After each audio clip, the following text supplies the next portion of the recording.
Hey, welcome back to the Ray Lucia Show. Like us on Facebook, folks. You can do that. The Ray Lucia Show. You can follow us on the Twitter at Ray Lucia Show. We're talking about procrastinating.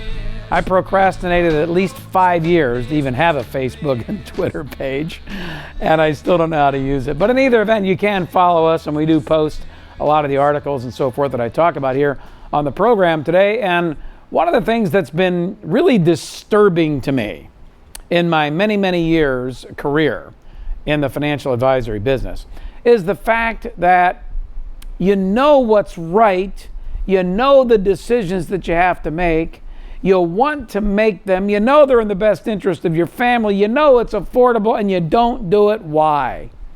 And most people can't explain that. Joining me on the program, Lyn Rowe, who obviously, as a penchant for wanting to get people to do what in many cases they don't want to do until they do it. You know, Lyn, when I bought long-term, it took me a while. I procrastinated just like everybody else. It wasn't years and years. It was. I didn't say years and years. It was years. Okay. But I did pull the trigger. Yeah.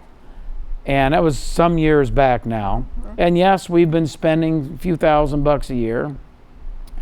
And neither one of us have become disabled or need long-term care. Yeah. So one could argue that I've wasted all this money buying long-term care insurance. But you know what?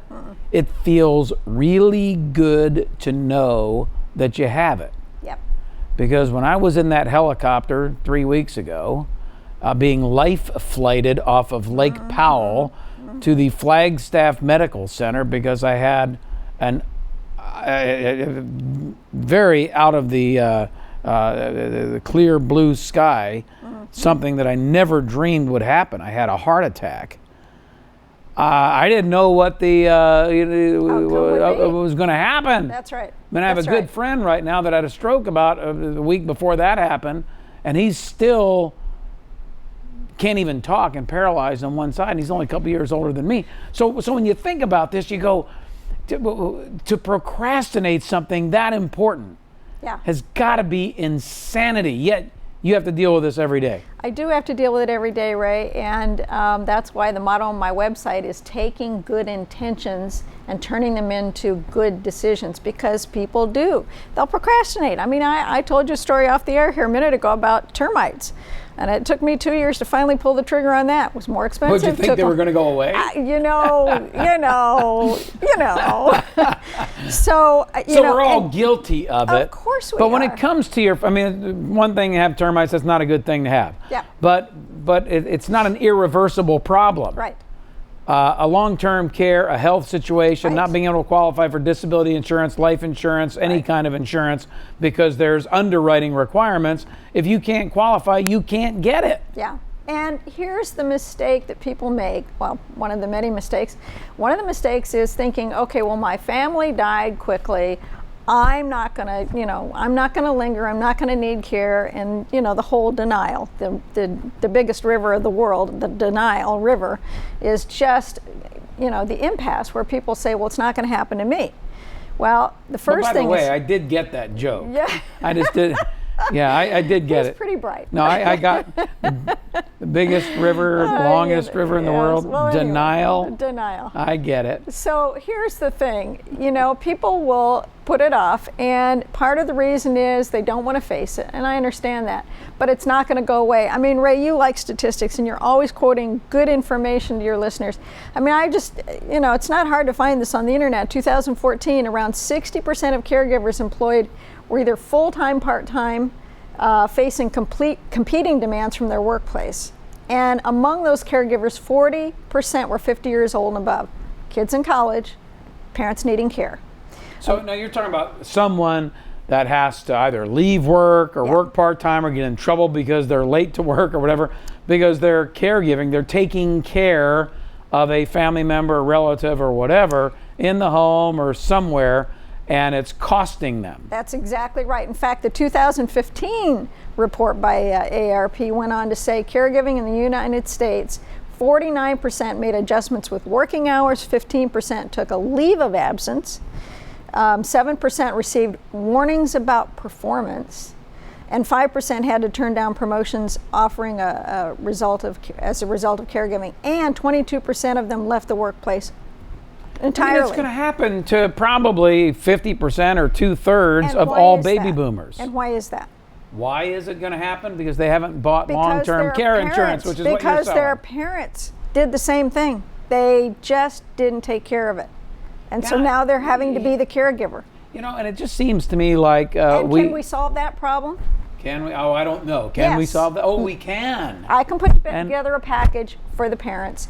As long as they're not in care already, as long as they're able to do the 6 activities of daily living, we can put together a package where you can bring them into your home, or they can be at home, or they can be in a retirement community and have home care providers come in. Quality, bonded, trained, safe caregivers come in, and it will take a huge burden off. That's not an insurance policy? No, and I can put that package together at any age. So, really? Yes. So these 40 and 50-year-olds who are worried about their folks need to call me. They need to call me. They do. We're talking today, folks, with Lyn Rowe, certified financial planner. She's the best, and this is what she does. She focuses exclusively on health care for aging parents and grandparents and so forth. But if you're a baby boomer with those aging parents, the burden is going to fall on you. Mm-hmm. And so you should motivate mom or dad into doing something. And if they can't afford or won't do it, do it yourself. Do it yourself, because it's going to cost you. You just heard the stat. 50% of caregivers end up either losing their jobs, working fewer hours. The costs go up dramatically. Yeah. Yep, absolutely right. And your point is so well taken, Ray. These people need to do it themselves. I've gotten so many calls from couples saying, my folks don't have anything, I'm concerned, and they know their parents can't afford it. You know, they put it off, and they're dealing with their own retirement issues, and we're, all faced with the financial issues, but they go ahead and get these plans set up for them, and they pay for them because it's an investment in their future and their children's future, because they can be there for the grandchildren now. They can be there for their kids when they need them. Can we talk, when we come back from the break, about insurability? Sure. Because here, I had physicals in the last 6 months. I had blood work. I had all this stuff done.